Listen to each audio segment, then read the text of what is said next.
সুযোগ পেলেই শাড়ি পরে সাইকেল নিয়ে বেরিয়ে পড়ে স্বপ্না শেখ। মহাসড়কে প্রায় দেখা যায় তাকে। তোয়াক্কা করে না বাস, ট্রাক অথবা সিএনজি কে। যেন দূরপাল্লার গাড়িগুলোকে টেক্কা দেয়াই তার নেশা। কেমন আছো? ভালো আছি। ও বন্ধুরে, কথা দাও যাবে না ভুলে। আরে ভয় লাগে তো তোমাকে দেখলে, এত ডিয়ারিং কেন তুমি? আমি জানি না। শাড়ি পরেই দ্রুত বেগে সকলকে পিছে ফেলে সামনের দিকে ছুটে চলে। এ যেন কোনো সিনেমার দৃশ্য। মানুষের বন্ধু মানুষ, আর আমার বন্ধু সাইকেল। তাই মানুষের বন্ধু মানুষ আর ওর বন্ধু সাইকেল। মেয়েটির নাম স্বপ্না শেখ। সে সাইকেল চালায় ছোটবেলা থেকেই। সাইকেল চালানো তার নেশা এবং পেশা।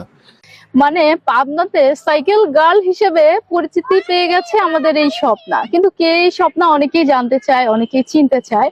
স্বপ্না খুবই সাদামাটা এবং মধ্যবিত্ত পরিবারের একটা মেয়ে। ওর নেশা এবং পেশা দুইটাই হচ্ছে সাইকেল।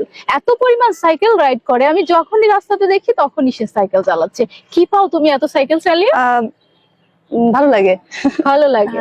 স্বপ্না শেখ শাড়ি পরে সাইকেল চালিয়ে ইতিমধ্যেই সকলকে তাক লাগিয়ে দিয়েছে। মাইলের পর মাইল এভাবেই সাইকেল চালিয়ে এক অন্যরকম আনন্দ পায় স্বপ্না শেখ। সাইকেল চালায় নিজের আনন্দের জন্য। স্বপ্না শেখ নিজের দুঃখ কষ্টকে ভুলে থাকার জন্য সাইকেল চালায়। তার এই সাইকেল চালানো দেখে সবাই তাকিয়ে থাকে অবাক দৃষ্টিতে। পাড়া কিংবা মহল্লার অলিতে গলিতে প্রায়ই এভাবে সাইকেল চালাতে দেখা যায়। না বুঝে অনেকেই হয়তো অনেক কথা বলে ফেলে তাকে, কিন্তু তাতে কি যায় আসে।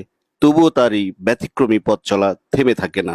মানুষকে ভালো লাগে না, সাইকেলকে ভালো লাগে। সাইকেল আমার বন্ধু। সাইকেলই বন্ধু। দর্শক, গায়ে শার্ট, পরনে শাড়ি। কেউ কেউ ভাবে ছেলে, আবার কেউ কেউ ভাবে মেয়ে। কিন্তু স্বপ্না শেখ ছেলে মেয়ে দুটার একটা তো হতেই হবে, তাই না? এর জন্য স্বপ্না শেখ হচ্ছে একটা মেয়ে। সে অনেকটাই ছেলেদের মতো আচার আচরণ, সে অনেকটাই ছেলেদের মতোই তার বিহেভিয়ার। সে প্রতিনিয়ত এভাবে সাইকেল চালায়, কখনো চড়াই উতরাই, কখনো বা সমান্তরাল রাস্তা দিয়ে বেয়ে চলে তার সাইকেল। আসলে তার জীবন সাইকেলের চাকার মতোই ঘূর্ণায়মান। তার জীবনে আসলে বিয়েও হয়েছিল, স্বামী সন্তানও আছে, সবকিছুই আছে, কিন্তু ভাগ্য যেন তাকে আজকে এরকম একটা পরিস্থিতি দিয়েছে। তাই তো সে সব সময় এভাবে সাইকেল চালিয়ে নিজের কষ্ট ভুলে থাকার চেষ্টা করে। শাড়ি পরে সাইকেল চালাতে কষ্ট হয় না? না, আমার কাছে ব্যাপারই না। ব্যাপারই না? বলো কি?